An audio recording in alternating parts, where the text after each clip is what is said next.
I'ma say what I feel, and I promise to keep it real. Welcome to the Rant Room.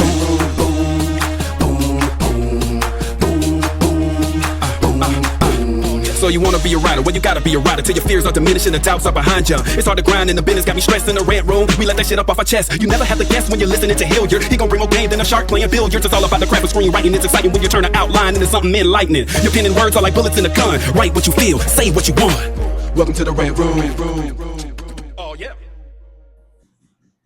What's up, y'all? It's your boy Hilliard Guest, and you guys are listening to the Screenwriters Rant Room. We keep it real. We keep it opinionated. We keep it what, everybody? Game all day. Yeah. On this show, we discuss entertainment, TV, film, music, culture. But our focus is always screenwriting, stories, craft, and shit like that. That's for the grown folks, by the way, for the grown folks. Everybody, please go on screenwritersrantroom.com. Please check out everything we have on there. Resources page, archives page. You learn all about me, everything that I'm into, what I support, and all that good stuff. Please get your t-shirts, get your hoodies.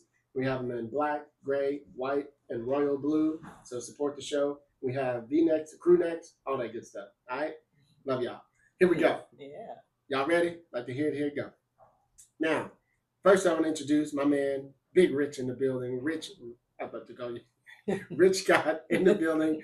TV writer, film writer. What's happening, my man? What's going on? Just grateful to be here. I'm very thankful for the opportunity to just be on the mic once again. Yes, indeed. Yeah, grateful. Yeah, that's it. I always have fun with you. I always have fun. He be throwing out the N-word a little bit. But Hey, yo. That's the crazy thing. You get too comfortable in here. It's a safe space. It's the thing. I don't hang around black people too often. So I code switch. When I code switch heaven, everyone goes, "Whoa, Richard, what's going on?" You know? So nah, we gonna be real. But I'll modulate it. Hilarious. And then we got my sis in the building. We known each other for a minute, but I think we just finally started like hanging out a little bit, I guess. So we got my girl Lekethia Dalcoe. Yes, Lekethia Dalcoe. Yeah. Tell us a little bit about you. What you be doing? Oh, what I be doing? That's enough. Oh, dang.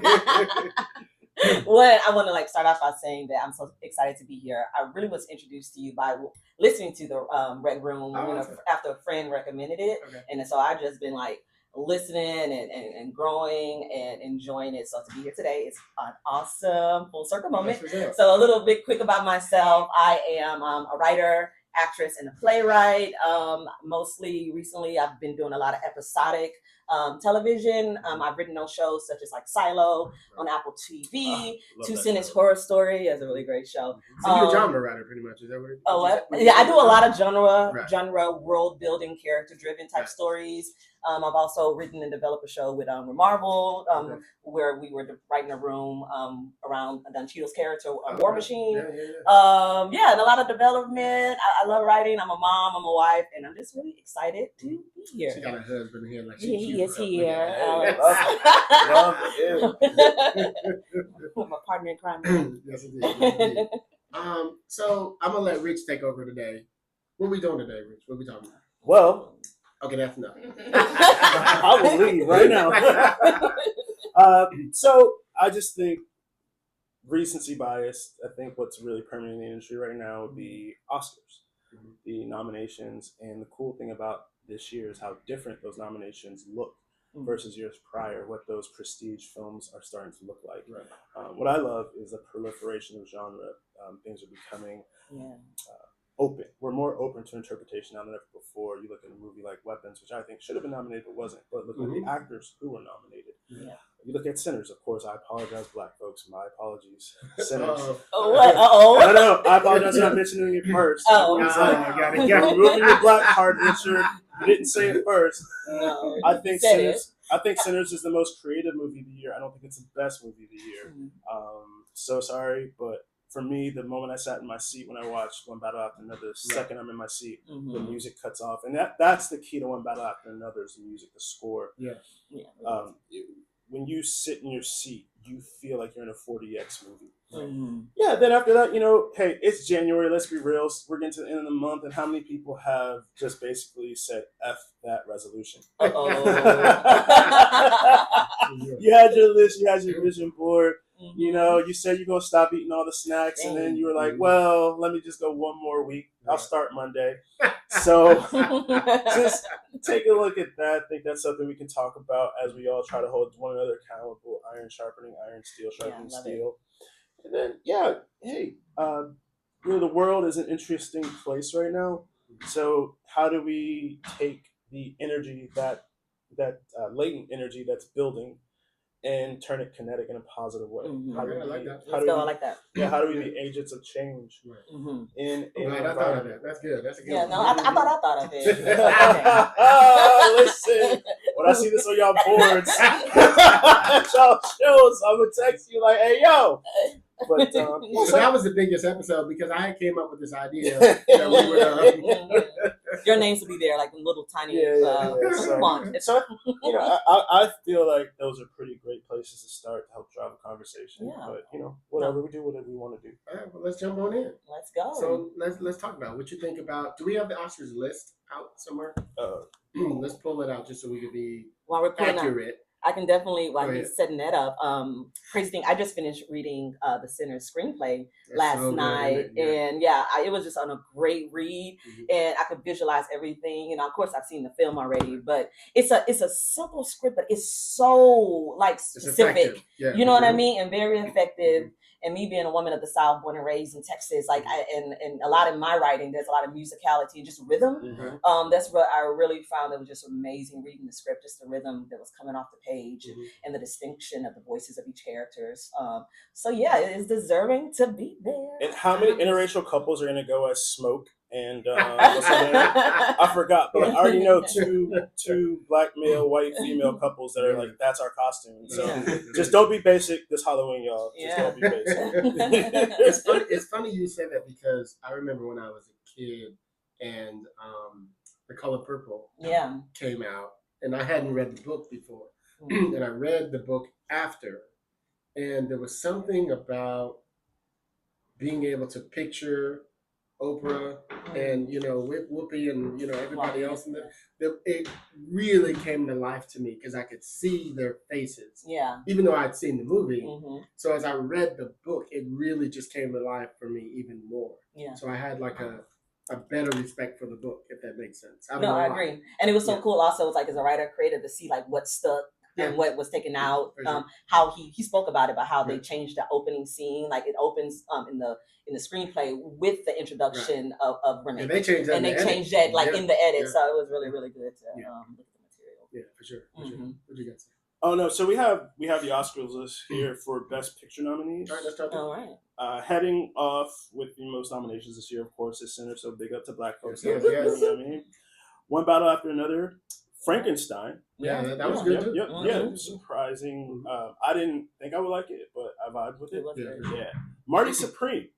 Yeah, it was another one I saw. Marty Supreme was good. Yeah. Sentimental Value. I haven't seen yet. Yeah. I haven't seen Begonia.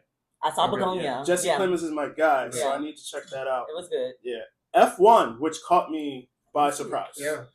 Did not see that coming. No. Hamnet. What? Why are you making that noise? I think this is my problem. Everybody talks about how I haven't seen it yet. I've seen it, so I'm curious. Okay. The Secret Agent. Just gonna be quiet on that. And Train Dreams. I haven't seen Train Dreams. Have you seen Train Dreams? It's a solid prestige movie. Joel Edgerton, who I like. I rock with Joel Edgerton. I liked him most in it was one of Amazon Prime's first comedies with David. I forgot the name of it. Anyways, I rock with it. But yeah, like you said, just listen on some of those names. I think it's really a big year for genre and more stylistic type films instead of just straight drama or prestige, which is exciting to me. You know what I mean? To have those type of films on the list in such a big award season. I think it's so important that we understand that it's not the genre itself, it's how you convey things. Right. I think that's what people gravitate toward. And I think I talked about this. I talked about it all the time in my fellowship. And I think people of color, women specifically, have to execute, and people from marginalized communities have to execute this better, because you have to find a way to tell your story in a real way. but still get it to permeate through the masses. Right. And the best way to do that is through just hammering your theme and making sure that it's something that people can relate to. Mm-hmm. And I think when you look at the most successful films, no matter what genre, it's understanding your theme. Yeah. And attacking it, hitting it over the head. It's the reason why Smile works so good as a horror film. The first one. The second one, I love the second one, but it didn't get the same reviews. But when you look at Smile, how they're able to execute on theme, and then for me, it was such a freaking, I would say, a Russian ending. And like I saw a lot of, and I think that's what Hamnet reminds me of. It reminds me of like a lot of theater I saw in Russia, where it's like or it's like French theater, where it's like it's intentionally sanguine and like sad, and it's like trying to get you to But also, I think with Hamnet, being a theater girly myself, which actually my first training grounds, and also just seeing the film, it goes into what you were saying in regards to the theme. It was about motherhood. It was about sacrifice. And we can all understand that.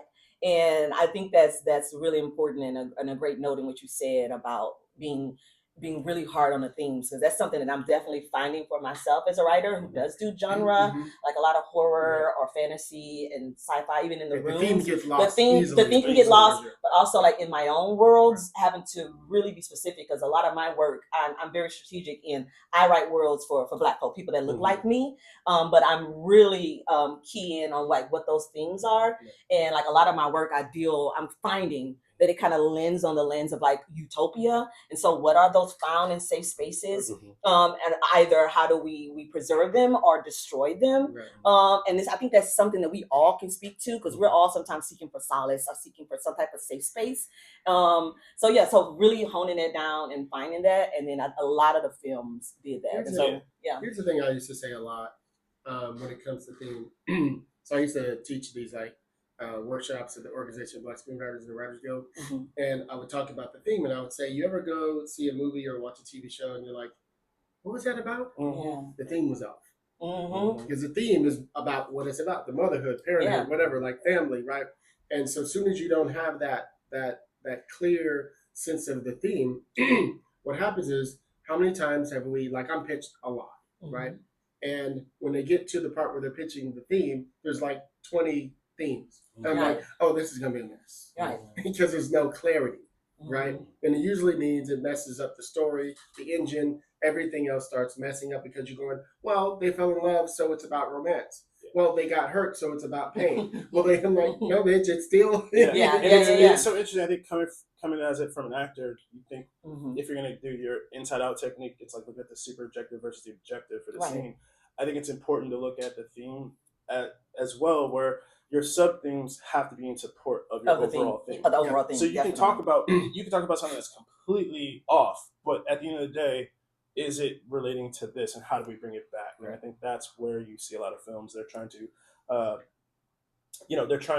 they're over in here when they need to be back. I was going to say Slave of Two Masters, but it's almost Black History Month.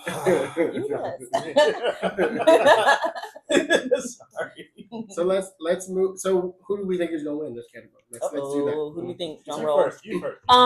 I'm just going to go off of what has been consistent. I mean, most likely it's going to be one battle after another, only because it's been a winning throughout the award season. For sure.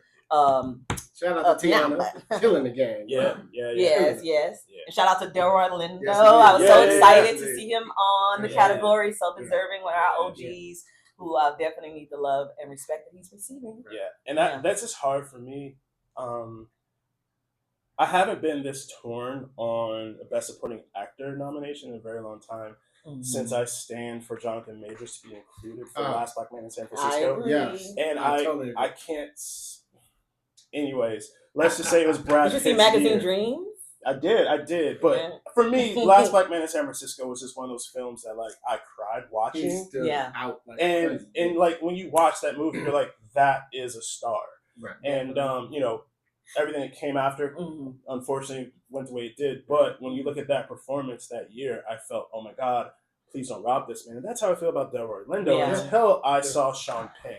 in one battle after another. Oh. And when he flipped his hair over in the elevator, I was like, fuck, this is hard. It was such a small, minute moment. It was a character moment. Yeah, But when you look at it, you're like, it was subtle. He's so in it. You're so right. But Daryl has so many of those in Sinners. He does. Just like not recognize the way in which he moves his mouth, his lips, his cadence. Yeah. You know what I mean? It's like, who's gonna take it? It's gonna be hard. That is the one. I don't know. I care about that more than I care about the actual best picture. Yeah. Like if Sinners wins, I'll be happy. I'm gonna be very, very happy. I feel like it is very deserving. My personal favorite is one battle after another, but hey, it is what it is. It's Sinners is deserving because the amount of people that it drove into the movie theater, like I'm telling you, there was like I've seen it multiple times in different spaces, and I've seen other movies in the movie theater where there's like it's just really hard to get people out to the theater right now. And so what this film did is astronomical in regards to like when it's original screenplay in this climate, it doesn't have an IP, and to garner the attention that it did, I think is really it gives a lot of hope to filmmakers. It really does. That if you just have a really great story and a rollout engine, I mean, of course we all can be Ryan Coogler, but I just mean like it's it was amazing to watch. To me, it says a lot of things. All that what you said, and movie stars can still bring in people to the theater. Yes. You know what I mean? He's a powerful movie star, probably our biggest black young movie star for sure, and people can still come. And then you have Ryan, probably our biggest black director right now, you know, who's also young. You know, I think they're barely 40. You know what I mean? They're in their 30s. So you know what I mean? So it's like that is telling you a lot in itself, in my opinion. Yes. You know what I mean? And I think it's the fact that they tapped into something that we all love, which is a really awesome vampire movie. Oh yeah. Yeah. But I'm a vampire. Yeah. But I feel like we've seen it every kind of way. Yes. You know, we've seen it every up, down, side to side, right, left, to the point where like, should we bring back Buffy? No. Like Buffy. I love Buffy. Let Angel be Angel. I stand for Angel and David Boreanaz. That was my first man crush. I don't care. I'm straight as can be, but David Boreanaz, I was like, yo, I get it. I understand. She said, I get it, I understand. But like, but what I admire is when I first heard, and I have a theory that could be false, and I'm sure it'll be disproven.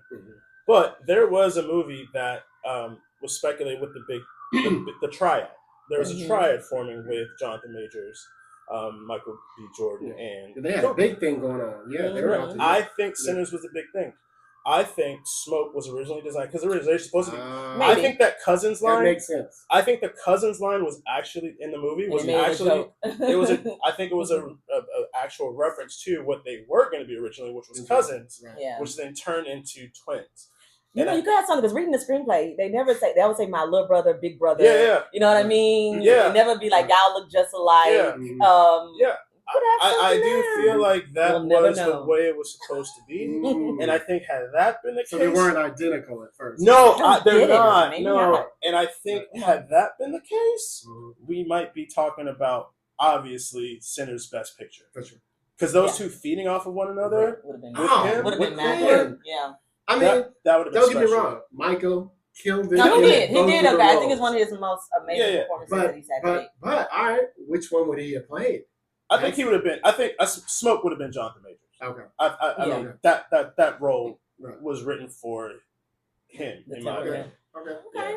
Yeah. That's just my thoughts. Hey, we'll never know. The secret of if I go back in time and go in that taxi cab and be like, "Hey, brother." Oh well. And just whisper in his ear. I used to do it with my frat brothers all the time. Like they used to call me sober bro. You know, because like I played at 17. You know what I'm saying? I knew, and I'll shut up after this. But like I went from being Mr. Carver High School, captain of the football team, dating like the black girl in my school, to like a nobody overnight. And I'll never forget sitting in my dorm room. I was like, how do I get as popular as I can, as quickly as I can? And I was like, ooh, I'm playing a frat. And it just so happened they were black. And so, what frat did you play? I'm in Iota Phi Theta. Okay, yeah. All right. And so they gang, that's all they is. Yeah.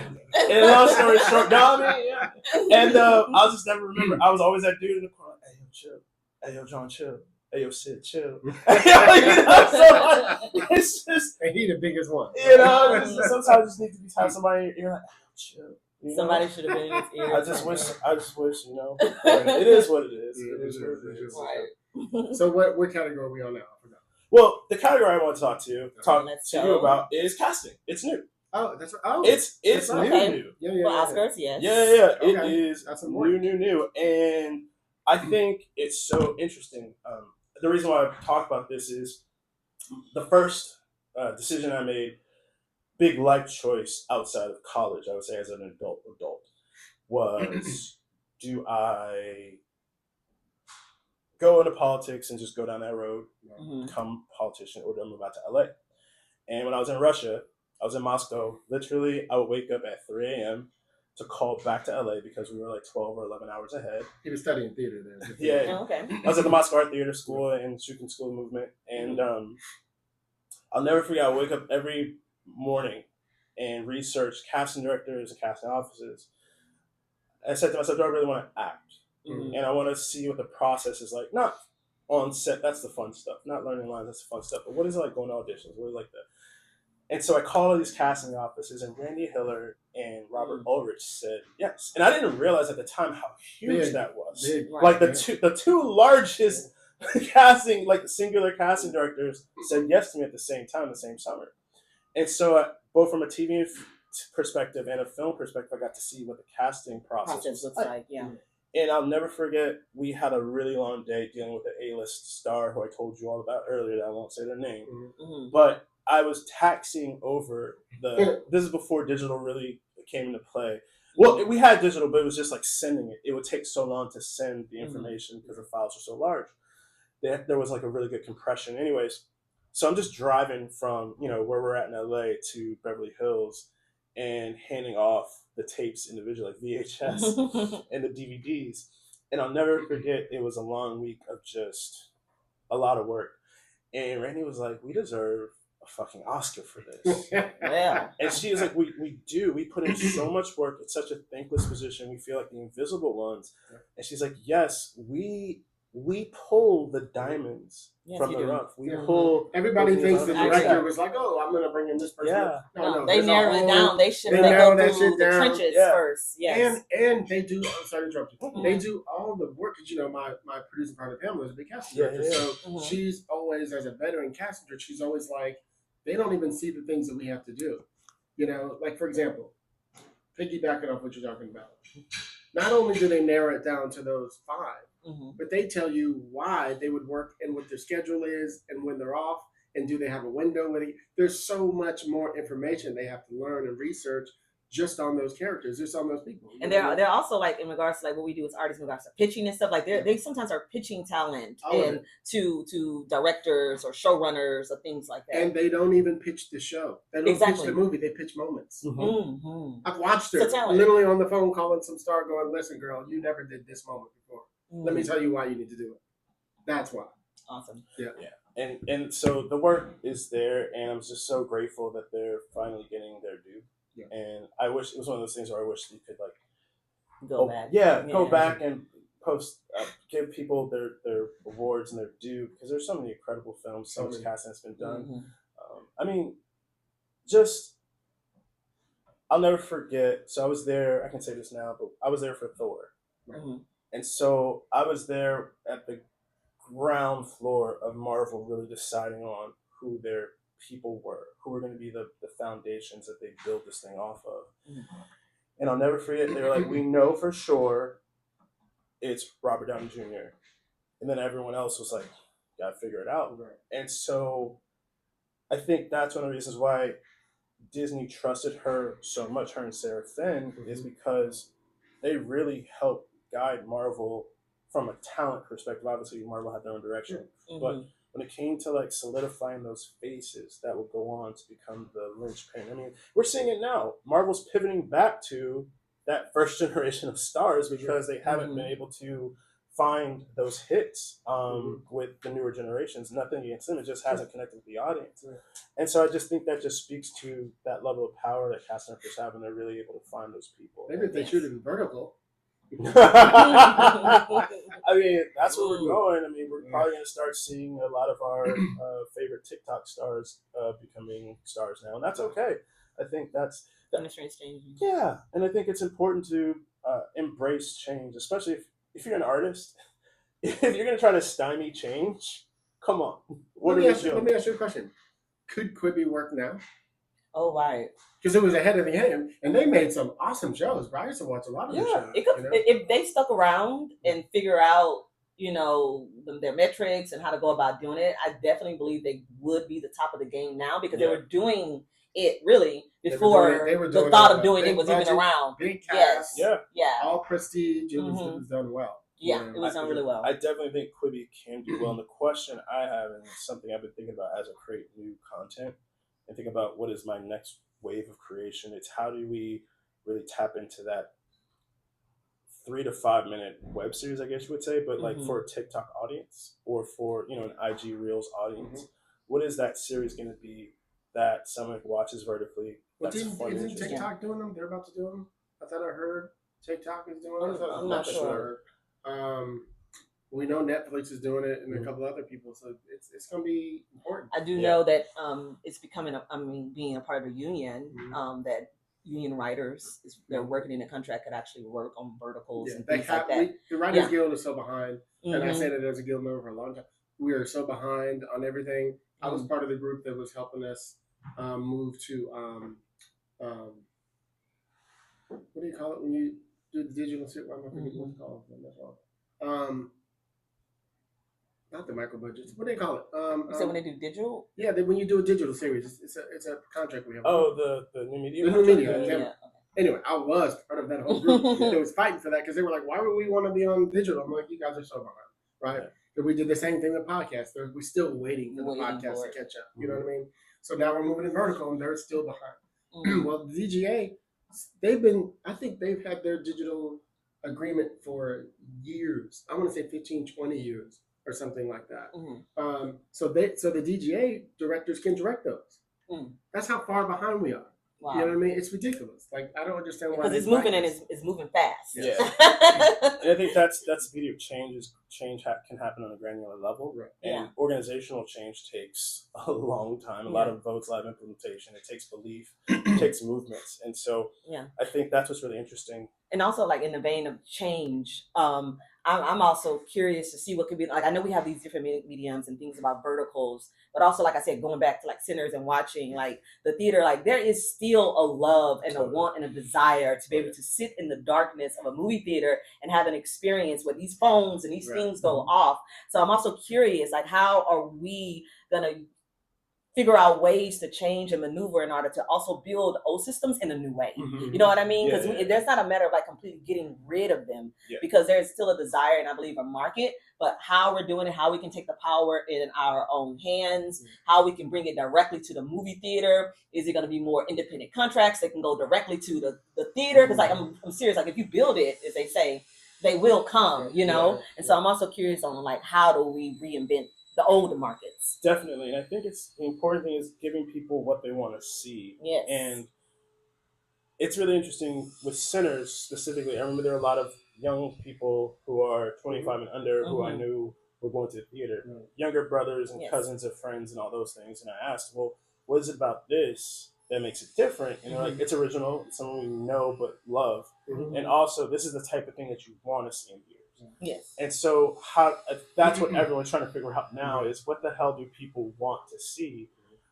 Because otherwise we're just going to keep getting the same old rehashes of things.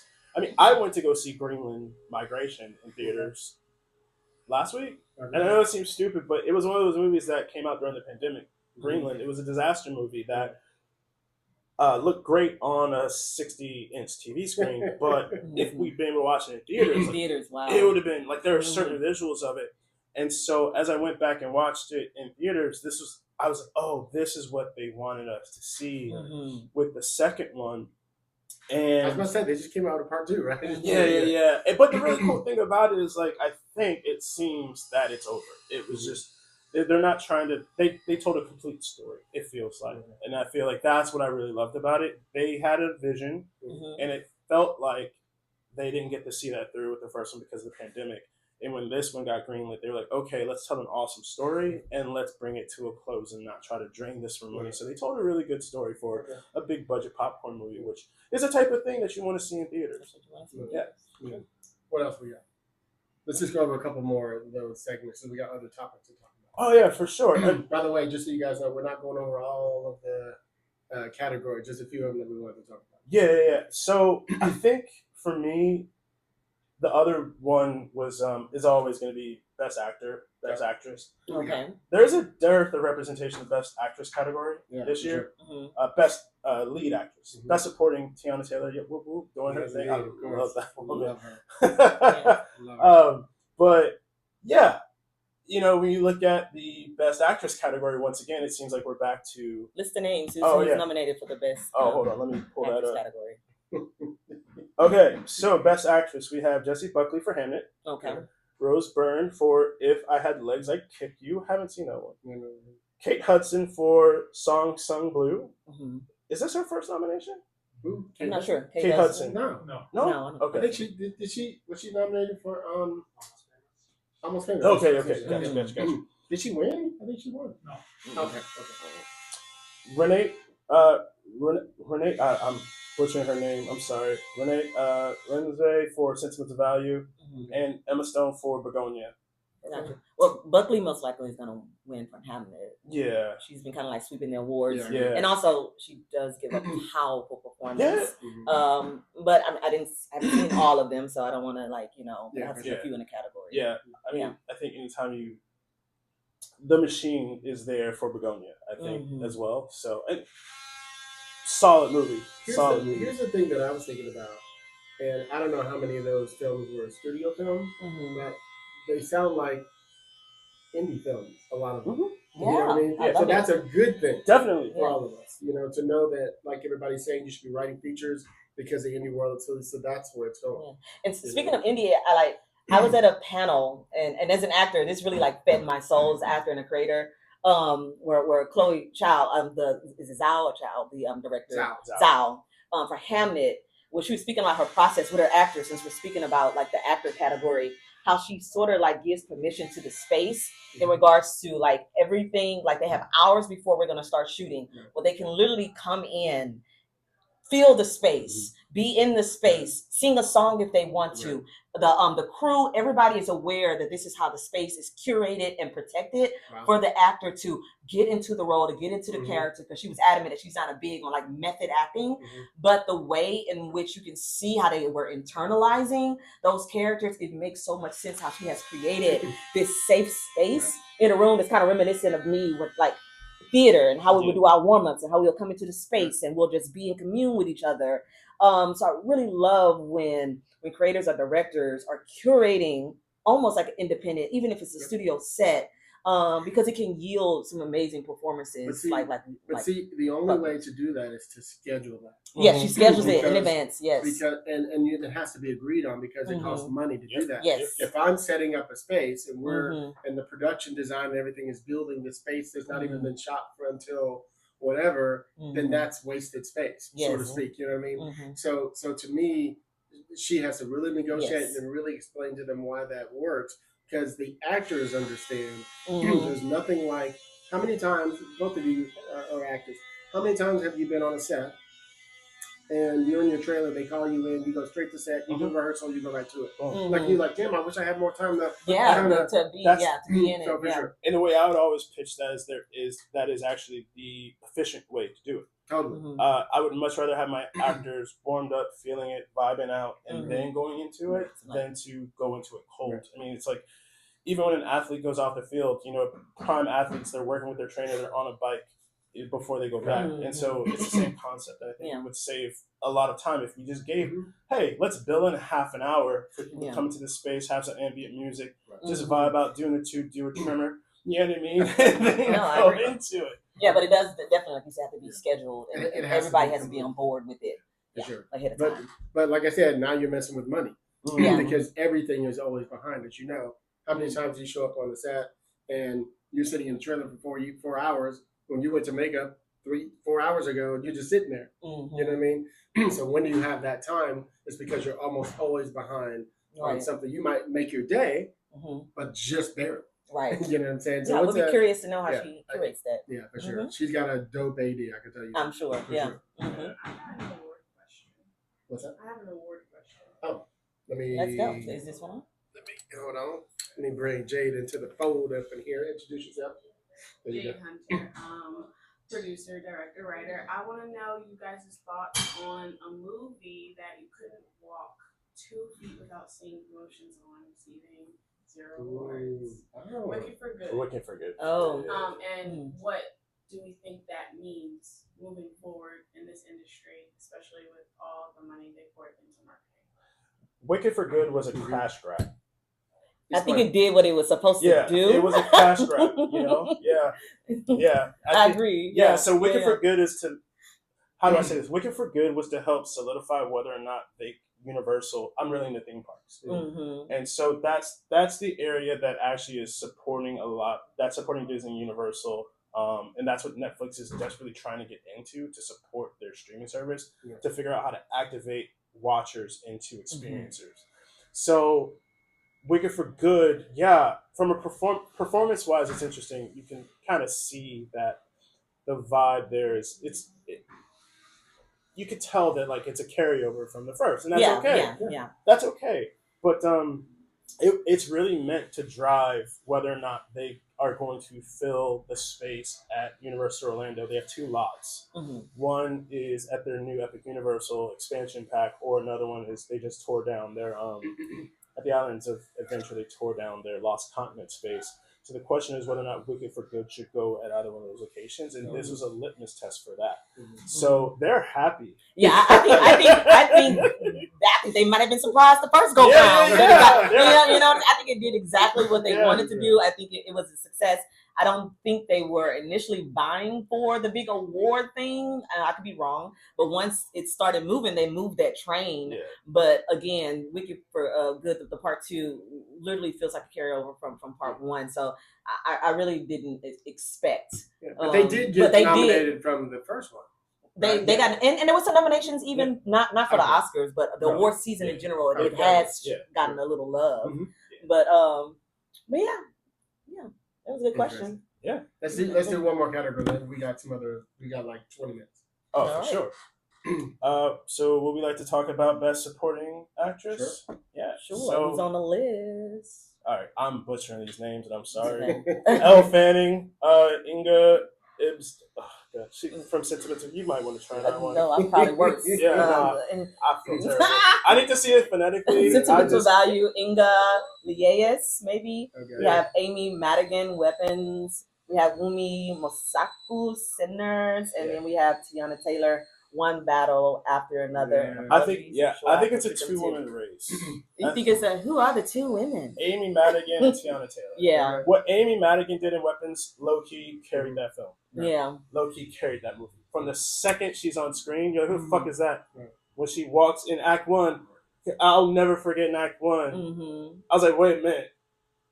What? And then when she walks into that kitchen, woo! From then on out, it's her movie. Who do you think is going to take it? I mean, it's either gonna be her or Tiana Taylor. I said, who do you think? Make a pick. Oh man, it's okay. Well, I'm thinking Amy.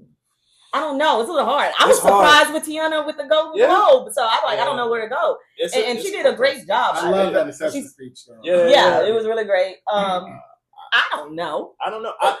Who do I want to win? It's hard because I'm a Tiana Taylor fan. Right. I guess the question is, could that movie take place without that character or without that performance?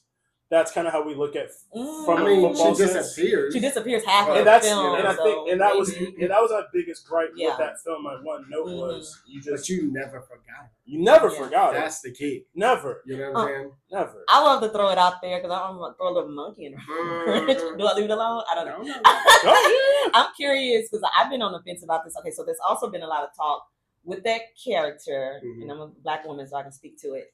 The idea of like they felt that that role was like highly sexualized of a Black woman.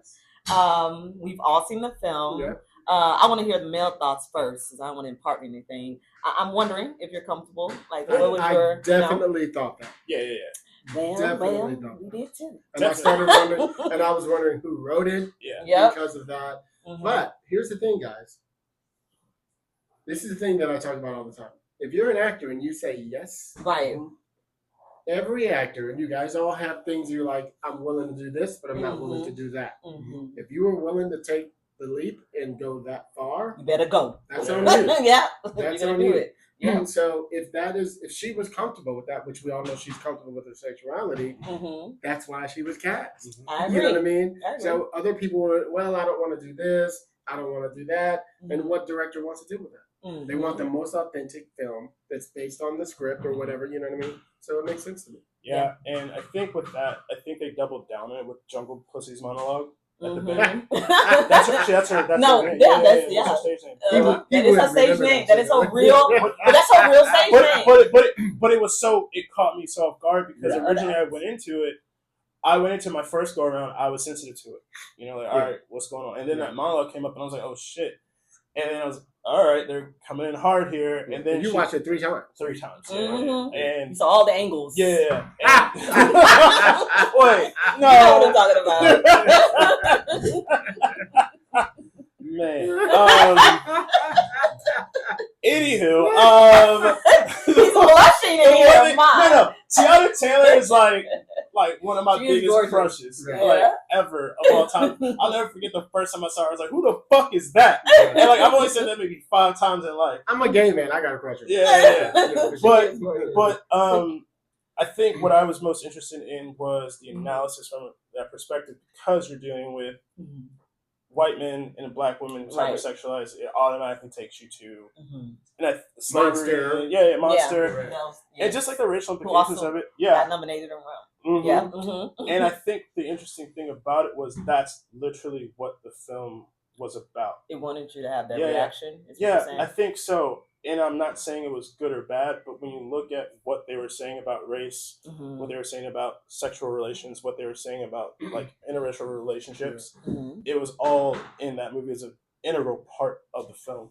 And so that's why I was okay with it. But it definitely made me pause. Here's what I look at though. I talked earlier about will you accept the role and commit to the role. What I was looking at was her commitment to the role. She was so in it. She didn't care if there were 30 people there watching or 1. She was in it with Leo. You know what I mean? And I was like, go bitch, do your shit. Yeah. You know what I mean? All the performances were incredible. Awesome. And that's the thing that's what makes Sinners versus this one so hard is I personally love both films. And I love them for very different reasons. Yeah, they're 2 completely different kind of films. Yeah. And it's one of those things where you almost want them in a different year. It's like, for me, when Last Black Man in San Francisco went up against Parasite, I look at him like, fuck, Parasite is the best thing I've seen this year. But my heart, when I look at Last Black Man in San Francisco, I am literally weeping. So where am I going to go with this? And that was a hard thing. Thankfully, I didn't have to even have that. Well, not thankfully. I wish I'd had to have that torn choice. But I haven't felt this way about 2 films since 2019. Actually, where I'm like, that's good. That's really good. Yeah. Did we say Best Actor?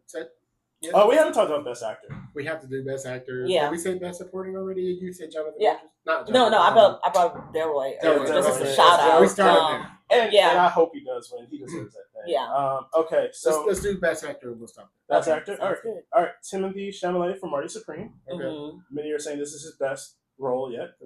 Leonardo DiCaprio, One Battle After Another. Ethan Hawke and Blue Moon. Haven't seen this one yet. Michael B. Jordan for Sinners. And Wagner Moura for The Secret Agent. Oh, this one's gonna be kind of hard. I mean, I have an idea where it's gonna go, only because I'm going by like what the award season flow has been. But like, there's always normally a shakeup sometimes. Because even with Wagner, he's been kind of like a big contender as well.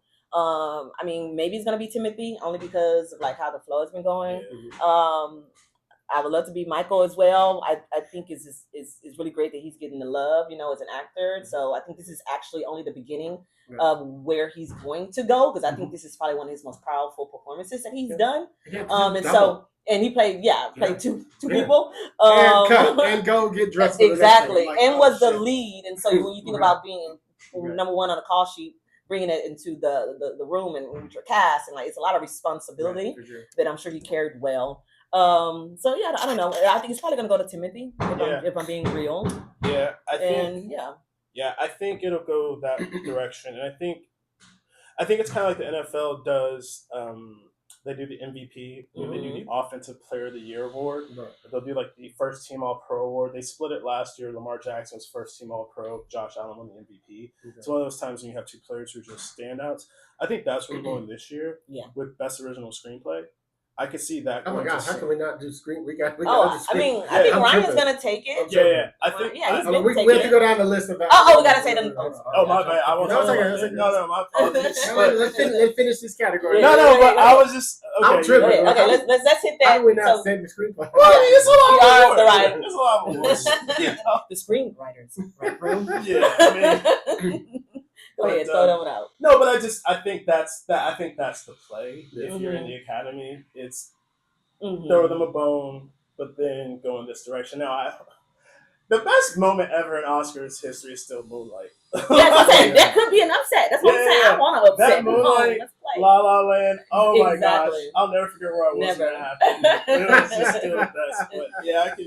Okay, so what's the screenwriter list? Best Best adapted, screenplay. Best original. Hold on, let me say my Oh, list. go ahead. Oh,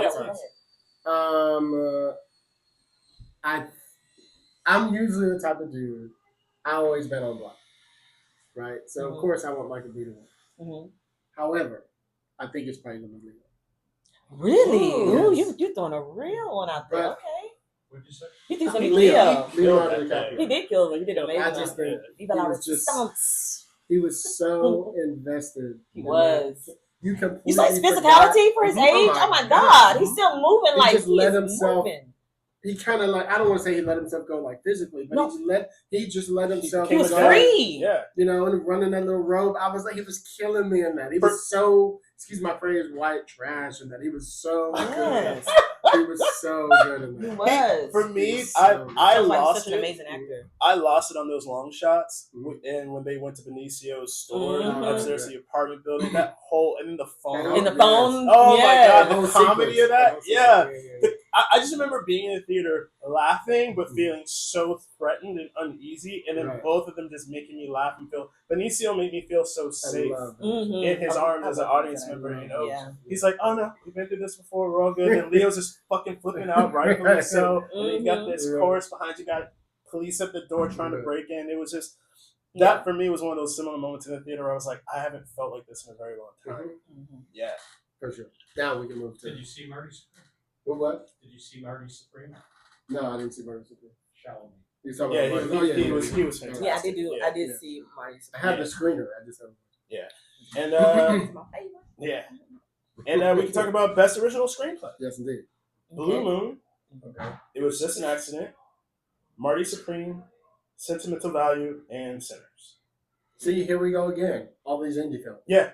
That's what I'm saying. Which is beautiful. It's Yeah. beautiful. Yeah, I love it. Yeah. Yeah, let's keep But that energy. I think that's where we, especially this year, that's where they had to go There because wasn't there- a lot of. I have an AMC pass and I have a Cinemark pass, Mhm. and I looked at my movie going history this year. Yeah. It's not what it was. I'm a cinephile. Mhm. Yeah. I love being in the movie theater, and even I wasn't drawn in. So there, Mhm. most of the movies were small Indie. screen. Yeah. Yeah. Well, in this category, I will say this. Mhm. I won't vote on this one because I haven't seen all the films. And Okay. the only one I read was Sinners. Gotcha. Yeah. So had I read them all, You'll I would make a say decision. differently because I know, we all know, sometimes to me it's hard to judge the best screenplay when you haven't read the screenplay. Oh yeah. You're just judging it. Why would you say? But it's not the same. Yeah. What's on the Yeah. page Like whatsoever. I was thinking about like when Pulp Fiction came out, there was a big thing about the script. And then you read the script, you're like, oh yeah, bitch, I see why. You know what I mean? It's like there's Mhm. something about that script. So for me, I want to see the other scripts first Yeah. to make sure before I make that decision. Yeah, Yeah. that's how I felt about Get Out. Watching the movie in the theater, that opening night was Mhm. just. And then I was so excited. I went back and read the script, and I was like, "Oh, I see why people passed on it." Not saying No, it wasn't a good I script, got you. Yeah. but you read the script, and like, "Oh, Yeah. you executed as a director in ways that I don't feel were executed on the page." I got you. You know, and so yeah. But I also haven't seen everything here, so Yeah, now, I I can say agree. that for all the other categories too, but as a writer, Mhm. I had to just be really specific Mhm. with that one and not make sure I crossed any lines by going, oh, well, I think it's going to be whoever, Yeah. when I clearly didn't see most Yeah, of those. I haven't read all of them as well. Right. They're on my list. Yeah, so I did read Sinners this weekend, Mhm. and it is a great script, but it was also a little surprising to me. It's a very simple script. Yeah. Can you get it It's online? very it's online. It's Okay, on- okay. I have it as Because well. when I first saw it, the writing Yeah, or something, okay. when it first came out. So, okay. It is a very simple script, even in like in the descriptors, Mhm. but it's so executed well and with clarity Right. and being specific. It's a That I fast think read. that's why Yeah. it's a fast read. I think that's why it's an amazing original Right, screenplay. right. So. It's lean too. Sometimes you don't need all that. You know what I mean? If it's there and the characters and you understand the world, like Right. I got it. So Yeah. And he was directing it, so I'm sorry, what was that? Oh yeah. Yeah, Oh, yeah, that's yeah. about. But he was directing it, so it makes it sometimes easier for you of course. to paint the pictures in your head without over directing everything. You can just kind of see Exactly. it. Mhm. What we got? And then lastly, we have Best Adapted Screenplay: Okay. Mhm. Begonia, Frankenstein, Hamlet, One Battle After Another, Train Dreams. Wow. These, This is gonna be hard. Yeah, this is hard. This one's hard. This one's Adapted? hard. I'm gonna say the same thing for this one too. Mhm. Although I've seen maybe 3 or 4 of those, I haven't read any of these scripts. Yeah. I could see Frankenstein winning because there have been so many adaptations. There's so many That interpretations. was the best Frankenstein I've seen in a long time. Yeah, and so I want to see it on the page. I love to see it on the page. And even Begonia, I'm kind of like I'm looking at that because like I've seen the film and how it was executed and the themes they're dealing with. I bet it's a great script on the page. Yeah. I'm curious to see how One Battle did it because it's so actiony. I'm wondering Right. if it's I'd on the love to read script that one. or is Yeah. it like in the directing. That's the only thing. Yeah. So we're gonna have to. I'd love to who's see- been winning lately? One Battle has been winning. It's I- adapted. I think One Battle has been winning throughout the Okay. award season. So we want to go through those That makes metrics. Yeah. It could be them again. They've been taking it, and Sinners has been taking it. So, you know, but Oscars is sometimes known to like flip the script. So, Yeah, who knows? the one outlier here, I think we can all agree, is F1. yeah, I was confused on that one. Like, what? What? No, that's what I'm saying, man. Like, I Somebody- need to be friends with Brad Pitt. I'm trying to have that be my mentor. I'm claiming it now. I'm putting it out there like Brad. 'Cause Here's my the man- thing. You be getting on the list, boy. Here's the thing, Somebody- though. It's political, It's all political, right? yeah. That's why I see some people are like I heard this story from one of my mentors years ago, probably almost 30 years ago. He said, I was like, oh, are you guys going to the Oscars? And he was like, you only go when you're invited, Mm. right? And it was like, he said it kind of like, of course not, like that type of a thing. And so I was like, oh, so that's how they look. So it's the politics. When you go, you have something to say. You have something to do. You can play and be in part of it. When you're just there watching, it's not fun.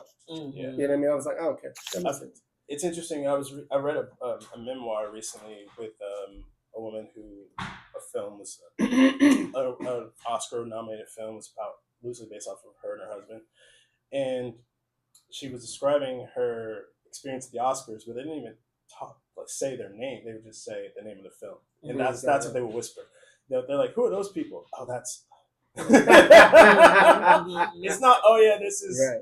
Right. them. Those folks. It's Exactly. the movie. So yeah, it's very political. I think. Here's a cool thing though about the Oscars and just like the climate we're in with the internet. This is the first time in history where we know what screenwriters look like. Mm. Right. You know what I mean? Yeah. You know John and Craig a mile away. You know what I mean? Mhm. From script notes, like you can see these people in your head, and I can't tell you how many places I go where people are like, "Oh, you're the dude from the." Mhm. Even when I talk, people recognize my voice, which Yeah. is interesting. You know what I mean? So it's a funny thing that happens in the world. So Yeah. we're in a good time for screenwriters. You know what I I mean? agree. Oh yeah. Yes. The industry shifted. We just have to shift with it and find our lane and take advantage of it. So yeah. There was one last topic. we were Yeah, I gonna think talk about. this flows really well into it's into January. Mhm. You know, it's January 25th. We got 1 week left Mhm. before Black History Month. Woo! We better celebrate while we got it. It ain't a long month. It's not guaranteed. But Because they taking things away. left and right. So 24 Somebody days, drag them out. right? 24 days ago. DEI. What is that? A gang? What is that? Hey, listen. Die. That's You what it better is. Get in where you fit in. But that's the beauty of it, I think. And I'll be real quick. There are so many people who are so sad over the loss of DEI programs. Mm-hmm. And I say, well, what did you do in 2015? What did you do in 2016? Love. 2017? Mhm. You know, that DEI stuff, you know, that was cool when it sprouted up, but like we was making moves, getting in where we fit in for a long time. So, you know, it's not going to be as comfortable. But there were 400 to 600 fucking shows. So yeah, this is a different industry right now. In fairness to that. Even in the last 4 years, this is a different industry in regards to like the numbers and the type of stuff that's being made. And I'm just speaking to the desire and the hustle and the grind. You know, the numbers suck, but that still, the way I see it is, it still shouldn't affect you internally if this is still what you want to do. It's still got to be that fire there, and we can't allow it shouldn't. But I'm also a realist in regards to like how the industry works. Like some of this stuff is very strategic, and I think it's unfortunate and unfair to continue to tell like writers or people of color like just keep working hard, just keep doing it, do what you've been doing. Right? No, we shouldn't have to. And we're gonna do it because of who we are as a people, and it's naturally in us. So we're natural hustlers and creators, and we are actually the pulse of what drives culture. If we're actually being honest, but I think it's unfortunate. And I think it's very strategic, and I think it's a slap to the face for creators of color, and I'm specifically say Black too because I'm Black. I'm very Black. To have to like always maneuver in an industry that's so quickly to discard. Purposefully, you know. So we're gonna do about that. This is why, you know, I feel like I'm not trying to say I'm like ahead of the game, but I've always been like, there's a reason why I don't have 200, you know, network credits is because every time we turn around, there's some shift that happens in the thing. Like when the 2007, 2008 strike happened, I was like, fuck Hollywood. I'm going to stick over there. Now, there's a lot of positive things to that because I got projects going. The sad side to that is you don't make the money you make over there. You know, some of those are non-union. Some of those are this way, right? But the experiences that I learned, to me, outweigh what all my friends did who stayed in the network. Like they know, they don't know half the things I know. You know, because I experienced almost every genre that I had to produce. You know what I mean? I know what it's like to put together $1 million package. I know what it's like to line produce. I know what it's like to UPM. Like all these things that I understood, now I can be the creative producer who helps you do it. You know what I mean? So it's like there's so many advantages, in my opinion, to that, but some regret that I didn't stay the course because where would I be on the other side of that? But I've learned, here's the thing I've learned now. Now I'm in a place where I can go, oh, Rich, I love your project. I know who'd be perfect for that. Let me come on as producer and I'll take it here. So that's the other advantage that this happened is now my Rolodex is ridiculous. You know what I'm saying? And Rich been getting on me for years. Why don't you use your Rolodex? You know how Black people, we don't want to ask nobody for nothing. You know what I mean? Finally, he said, "Not me. I'm good. I love it." I got my whole start because I ran up on somebody who was like, "Hey, I heard you, that dude. I'm that dude all the way. What's up?" And he was like, "Oh, cool.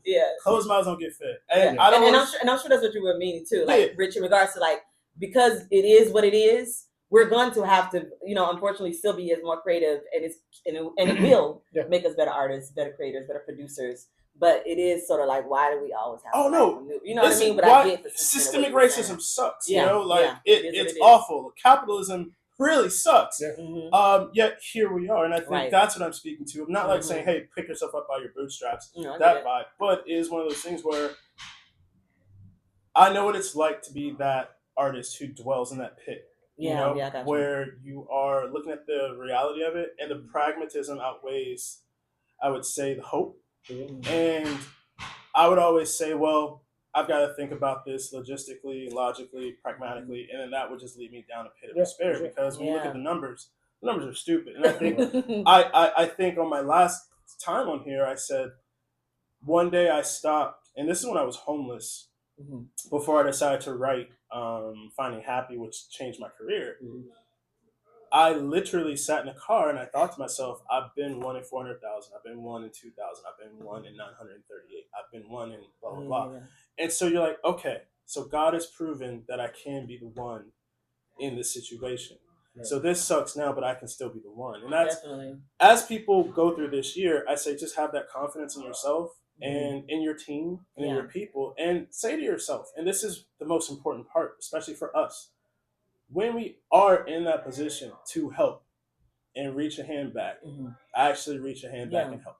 No, I agree, and it's so great that you're saying it, because I think I'm one of the creators of people in this time that's learning a lot of first in regards to, like, for myself, this industry and how it works, and especially how it could work as people of color. Because I just say to my journey, like, And you shifted from being an actor. I shifted from as an actor, playwright. Yeah. I wrote my first pilot, which got me into Sundance. That's my first. I'm self-taught. Never took a writer's class. Into this moment of stillness in which I wanted to, like, really learn and hone my craft, and everything else I learned while in writers' rooms. Right. So this is a time where the state of the industry can be very daunting, especially for people who's trying to enter it, who's just entered it, and especially for people of color, where we're seeing all these other outside forces that cannot be denied, that's feeding into our industry.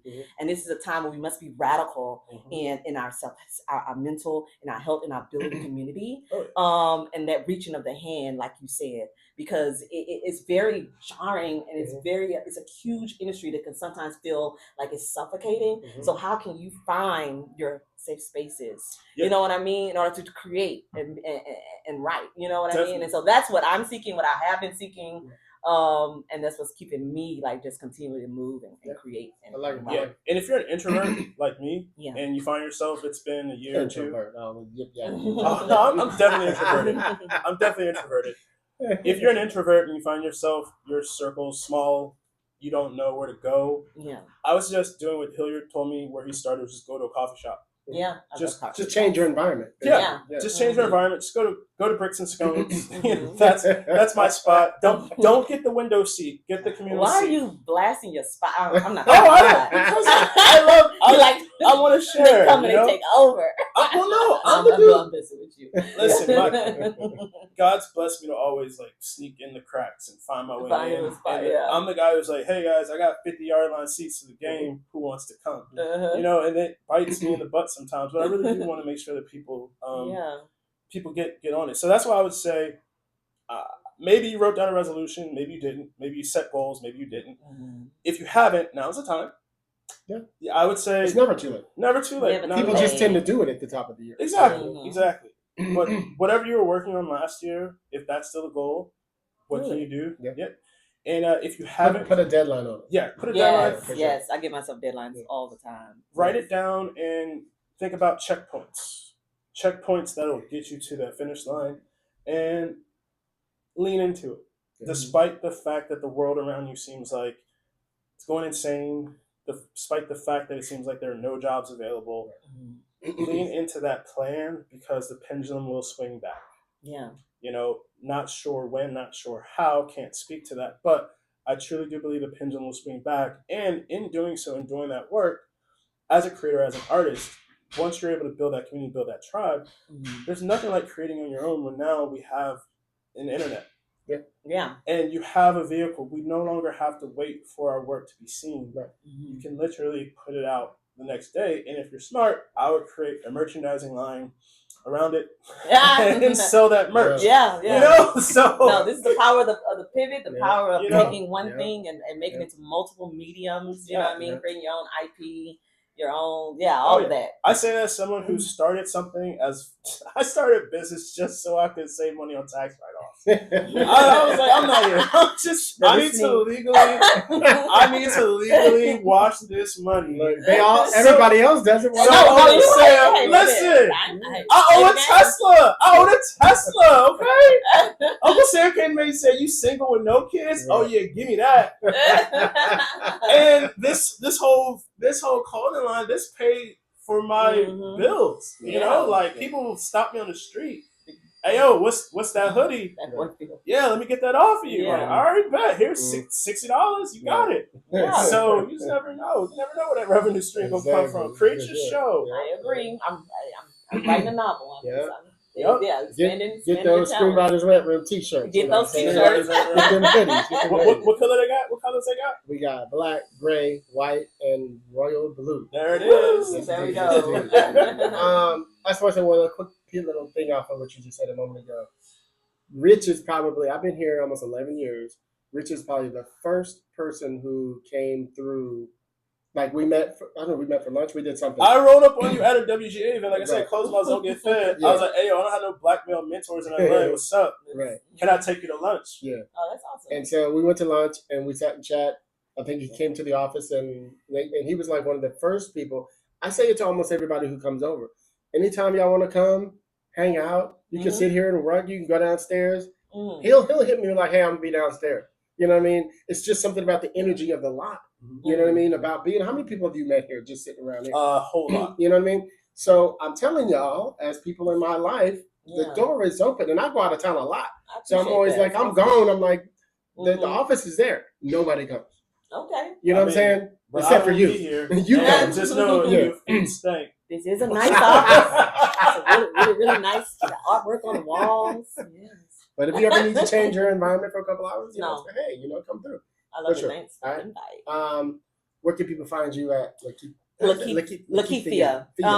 You can find me on Lekethia for a second. Lekethia Dalcoe, Lethia, last name Dalcoe. That name can be on like Facebook. Wait. You forgot the other part. What's his name? Oh I'm recently been married, so it's Lekethia Dalcoe at Siatse, but my handlers still say Delco, so I'll just keep it now. So you can find that on Facebook, Instagram again, Lekethia.Dalcoe, and then on my website www.lekethiadalcoe.com. I'm gonna have you on some more. I have fun with you today. Oh, thank you. I had fun too. That's This is good. like my first podcast. Yes, it is. Awesome. Thank you. I need more women voices in here. Like, so it's good. Okay, I That's also good. had a good time. Awesome. What about you, Rich? We're gonna follow you at.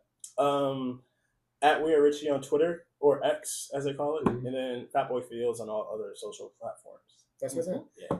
And I'm your host, Hilliard Guest. You guys can find me on Twitter. I still say Twitter like I'm cool, by the way. Just so you know. It's Twitter. Yeah, well, X stupid. I'm not saying that. I'm a grown ass man. I ain't saying that. At Hilliard Guest on everything, everywhere.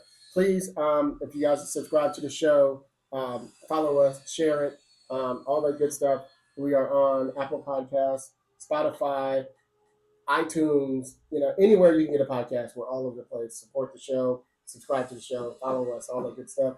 Please go on Screenwritersrantroom.com. Get your t-shirts, get your hoodies, as we were saying a moment ago. Support us. It's the best way to give back to the show, to go to events and represent the shirt. Everybody thinks it's cute. You know what I'm saying? I see some of y'all wearing the shirts. Get a little pen over there. Get a little pen over there. There it is. Whoop, there it is. Whoop, there it is. I see y'all. Anyway, so thank you guys again. I appreciate it. We have a new YouTube page. Please make sure you guys subscribe to the show. We're just starting to put all these videos out now. We're moving more video, as you see. Thanks to my man sitting here on the call, the camera, the ones and twos, by the way. You got my man Matthew Nicholson in the building. Thank you. Eric over there taking a couple photos. Of course, my girl Jade in the building, as always. I forgot your husband's name. I apologize. Alexander. That's what I said. Yes. Alexander, of course. We got Aaron. And then, of course, Rich Vedlow, the associate producer over there. Thank you, guys. So, everybody, please join in with us for Game All Day. All right? Y'all ready? Here we go. You guys know how we do it on the Rant Room. On the show, we keep it real. We keep it opinionated. We keep it what, everybody? Game all day. Yeah. Peace, y'all.